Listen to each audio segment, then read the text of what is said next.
Hello everyone and welcome back to the channel. Today I'm giving you an overview and unwrapping of Gideon Falls Book 1. This is collecting the first 16 issues of the Image Comics horror series. I got this in the mail a couple weeks ago and I've been really looking forward to reading it since, but haven't quite gotten around to it. So in this video, as you can see, it's still wrapped. You're probably seeing the reflection of the ring light in the camera there. I'm going to unbox this and we're going to flip through it, show some of the interior art. It's written by Jeff Lemire and art is by Andrea Sorrentino, one of the best creative teams in comics.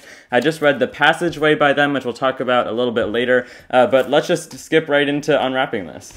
Alright then, so here we have the sealed book. Like I said, it's collecting issues 1 through 16 of the Gideon Falls series, which ran for I think 27 issues. Here's the front cover that we have right here. It's pretty simplistic. I guess that's usually the way that these publishers will go with their front covers for hardcover editions collecting their series. So some sort of red barn there, and this first book is called The Legend of the Black Barn, so that probably has something to do with it. Here's the spine here, also pretty simplistic spine. We've got the Image logo and everything.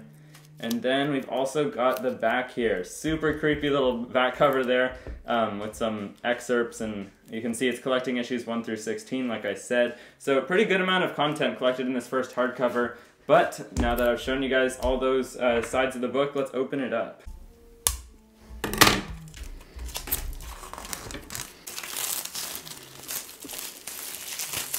Alright, here we go. The actual hardcover unwrapped here. Get these scissors out of the way. So now I want to show you guys some of the interior artwork here. And like I said, this is written by Jeff Lemire. We've got artwork by Andrea Sorrentino, and the colors are by Dave Stewart. They've been working together in the business here for a while. So we've got some black pages at the beginning here. Title screen, The Legend of the Black Barn. Okay, looks like we've got an introduction by Jack Thorne. Not sure who that is. And here we get started on the artwork. So Andrea Sorrentino, one of the best artists in the business, really creepy artwork when it needs to be by him, but he's also able to do not so creepy stuff. Like he's done some work for Marvel that's been less on the horror side, but most of his like independent stuff with Jeff Lemire has been. So my main problem with Jeff Lemire though, as a writer, I will say, is that he doesn't really have too many words in his comics. Like if you buy single issues, you might be a little bit let down. So I'd say the best thing to do is pick up his stuff in these hardcover formats. And they just put out a new one, which is called The Passageway, which is just about 5 issues worth of content, but it was an original hardcover, graphic novel, and I do recommend that. That was really good. That's why I decided to get Gideon Falls, because that was so well done.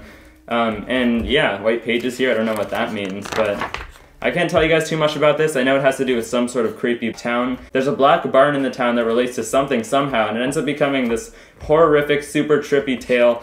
So yeah, I want to know what you guys are thinking of Gideon Falls. I know this wrapped up a couple of years ago, so it's a little bit outdated, but I still thought I'd put out this hardcover review, because these are pretty fun to make. So yeah, there's the interior artwork, issue 16 here, and they are going to be putting out a second hardcover that collects the rest of the series. So let's go back to the desk. Well, alright then, I hope you guys liked that little, unboxing and overview of Gideon Falls Book 1, collecting issues 1 through 16. I'm really looking forward to reading this series, and I think it has a really good creative team. Those two have been working well together in recent years, especially on their horror-type stuff. If you've already read Gideon Falls, though, I'm really curious to know your thoughts on this series down in the comments section below. And I believe that the next hardcover, collecting the whole rest of the series from issues 17 to, I think, 27, that's coming out at some point later in the year, so if you want to see another review for that hardcover, if I'm able to get my hands on it, let me know as well. Thank you guys for watching though, I do appreciate it, and if you want to show a little bit more support to the channel, you can also hit the subscribe button down below. Thanks for watching, and I'll see you in the next one. Bye guys.